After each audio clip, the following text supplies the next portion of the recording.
माझे नाव वेदांती कैलास कराटे. मी इयत्ता 8वीची विद्यार्थिनी. माझ्या शाळेचे नाव HR पटेल कन्या माध्यमिक विद्यालय वरुड आहे. माझ्या प्रकल्पाचे नाव वॉटर प्युरिफिकेशन आहे. इथे प्रकल्प ठेवलेला आहे. हा प्रमाणे आहे. हा स्मॉल स्टोन्सचा कप आहे, हा सँडचा कप आहे आणि हा कॉटनचा कप आहे आणि हा खाली कप रिकामा आहे.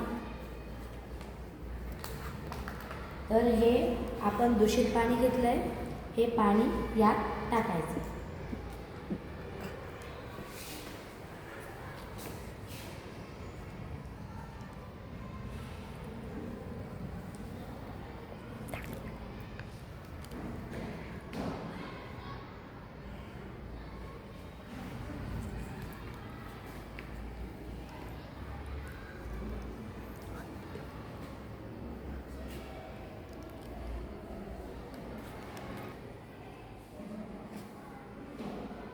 तर हे पाणी आपल्याला स्वच्छ मिळालेलं आहे.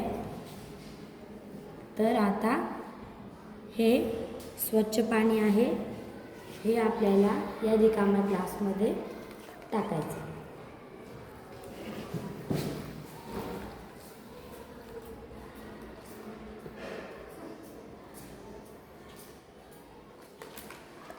तर या ठिकाणी आपल्याला रिकाम्या पाण्याचा दूषित पाण्याचा आणि स्वच्छ पाण्याचा फरक दिसतो. हे दूषित पाणी आहे आणि हे स्वच्छ पाणी आहे, यातील फरक. आता माझा दुसरा प्रकल्प आहे निरीक्षणाचा. पूर्वीच्या काळी मोबाईल, बिल्डिंग्स, रोड्स, गाड्या, सिग्नल लॅम्प नसायचे.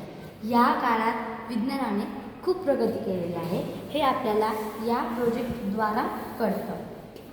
हा मोबाईल आहे. या मोबाईलमुळे आपल्याला इतके टेन्शन्स मिटलेले आहेत, आपले ताण आपण सहज घरी बसून या मोबाईलद्वारा आपलं कामही करू शकतो. व सध्या जर आपण ऑफिसला रजा मारली, काही ऑफिसला जातात ते त्यांनी रजा मारली, तर ते सहज घरी बसून ऑनलाईन मीटिंगसुद्धा करू शकतात. ते मीटिंग अटेंड करू शकतात.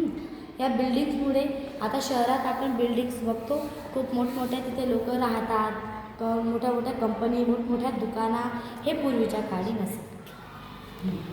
आता आपल्याला हे प्रोजेक्टमध्ये हे आजूबाजूचा बॅकग्राऊंड आणि ब्लॅक कलरचा रोड दिसत आहे.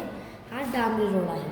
पूर्वी पायवाट असायची आणि ही गाडी ही या काळात बनलेली आहे. पूर्वीच्या काळी गाडी वगैरे काही नसायचं, माणसं पायी चालत जायची. आता सहज मोबाईलमध्ये कोणालाही वायफाय देता येतं. सर्व काही आज सायन्सने इतकी प्रगती केलेली आहे, टेक्नॉलॉजी इतकी प्रगती केलेली, इतकं विकसित झालेलं आहे आपलं भारत, तर ते आपल्याला याच्यात बघायला मिळू शकतं. या प्रोजेक्ट खास त्याच्यासाठीच आहे की आपल्या भारत किती विकसित आहे आणि सायन्सने किती प्रगती केलेली आहे. धन्यवाद.